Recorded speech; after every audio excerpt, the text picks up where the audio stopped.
This video guides you through the Network Fleet hardware device installation process for the light-duty L3500 device, and should be used in conjunction with the Network Fleet 3500 installation guide.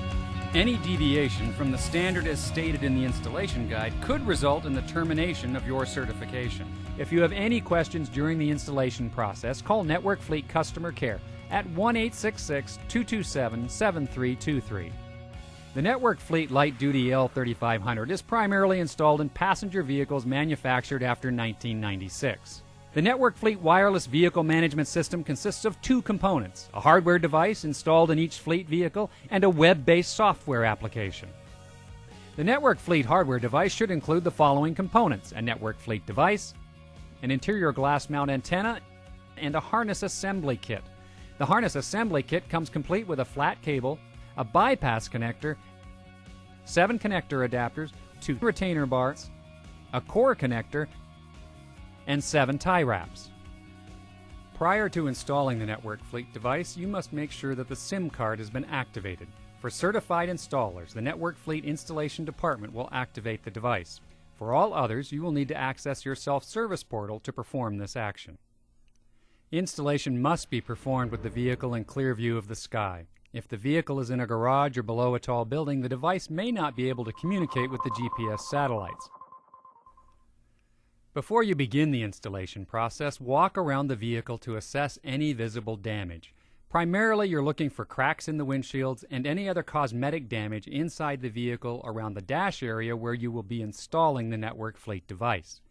Notate any damage found on your paperwork and/or the registration card. You are required to perform certain steps prior to installing the Network Fleet hardware device to ensure that it can be successfully activated. Record the hardware serial number on the side of the device, the current odometer reading at the time of the installation, and the 17-digit vehicle identification number, or VIN, on the installation form included with your device. The VIN can also be found on the driver's side door jamb. Be sure to record the year, make, model, color, and license number of the vehicle. It is important that you write clearly, making sure to differentiate numbers such as an S from a 5 and a Z from a 2. You are now ready to begin installation of the Network Fleet light-duty L3500 hardware device. We will now install the Network Fleet antenna. Use the enclosed alcohol preparation pad to clean the inside of the windshield where the antenna is to be placed. For proper operation, the antenna should be placed on flat, clear glass on the driver's side interior lower corner of the windshield. Ensure that the antenna does not extend more than 4.5 inches from the bottom of the interior windshield and is located outside the area swept by the windshield wipers. Simply run the antenna cable along where the dash and A-pillar meet, and then behind the rubber door seal and underneath the dash.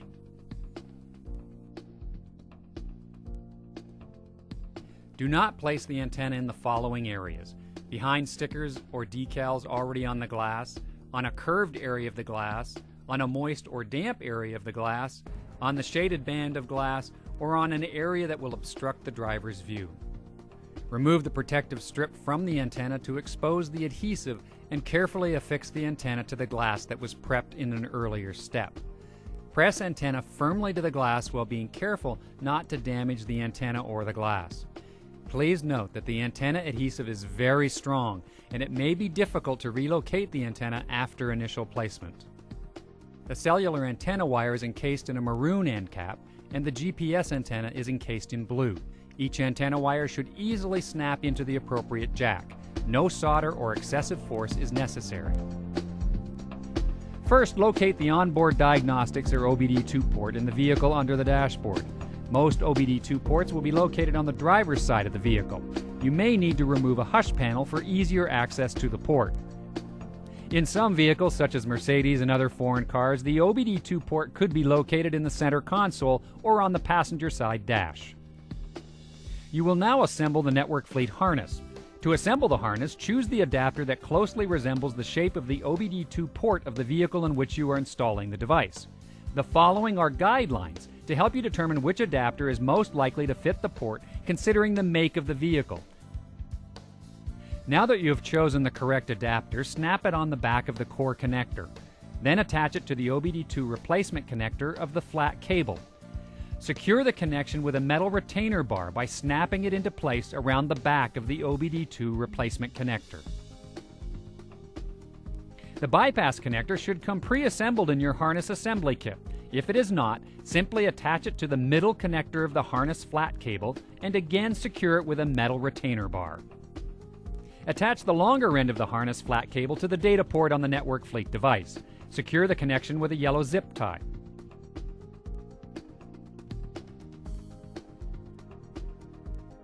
Under the dashboard, remove the existing OBD2 connector and plug it into the bypass connector of the harness.